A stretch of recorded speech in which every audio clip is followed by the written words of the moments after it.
ఎక్కడికి వెళ్ళాడు వీడు? కాల్ లిఫ్ట్ చేయడం లేదు.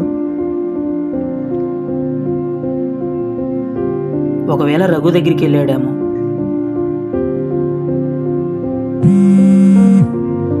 చెప్పరా అభి. రే సూర్య ఏమైనా వచ్చాడా? రాలేదురా. నాకు తెలిసి పార్క్కి వెళ్ళాడేమో. అక్కడికి వెళ్దాం పదా. సరే వెళ్దాంపా. ఇక్కడంతా మనం వెతకలేం కానీ నువ్వు ఇటు వెళ్ళు, నేను ఇటు వెళ్తా. అభి నీకేమైనా కనిపించాడా? లేదురా. సరే పదా అటు చూద్దాం. సరే మామ. మనోడు అక్కడ కూర్చో ఉన్నాడురా. రే సూర్య, ఏంట్రా ఎప్పుడు లేని ఒంటరిగా వచ్చి కూర్చున్నావు? కాల్ చేస్తే లిఫ్ట్ చేయడం లేదు, ఏమైంది?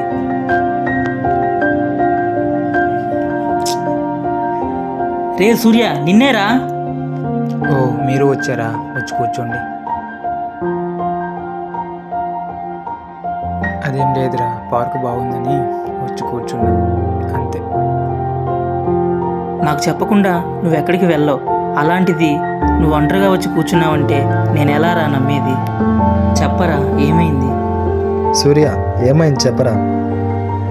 ఏమైంది చెప్పరా? ఏమైందంటే ఏ హాయ్, నీకు ఒక సర్ప్రైజ్. ఏంటది?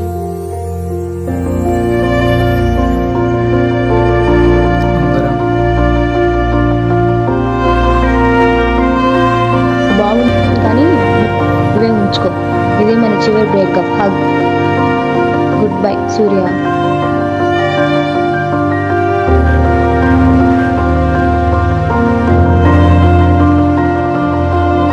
పోయింది పోయింది. ఏంట్రా వీడు? అదేరా నాకు అర్థం కావట్లేదు. 10 సంవత్సరాల ప్రేమ ఒక్క క్షణంలో పోయింది. చివరిసారి నా దగ్గరకు వచ్చి ఇదే మన బ్రేకప్ హగ్ అని చెప్పి పోయింది. పోనీవు.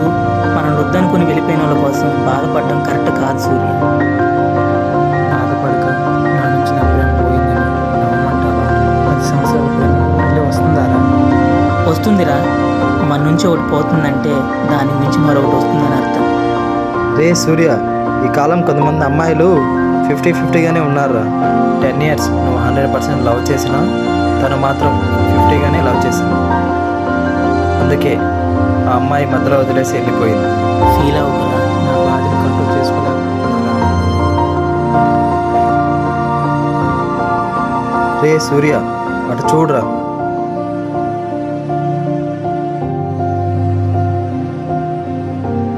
నువ్వు ప్రేమించిన అమ్మాయి, తన కోసమా బాధపడుతున్నావు? తన కోసమా ఆలోచిస్తున్నావు?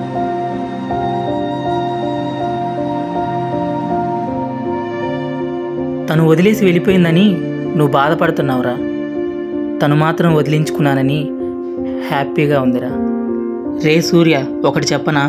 మన అనుకునేది ఎక్కడున్నా మన దగ్గరికి వస్తుంది. మనది కాంది ఎంత పట్టుకుందామన్నా మన నుంచి పోతుంది. ఇది నిజం. పోయే వాళ్ళని పోనివ్వు, వచ్చే వాళ్ళని రానివ్వు. ఒక్క అమ్మాయి కోసం నీ లైఫ్ని ఫెయిల్యూర్ చేసుకోకు.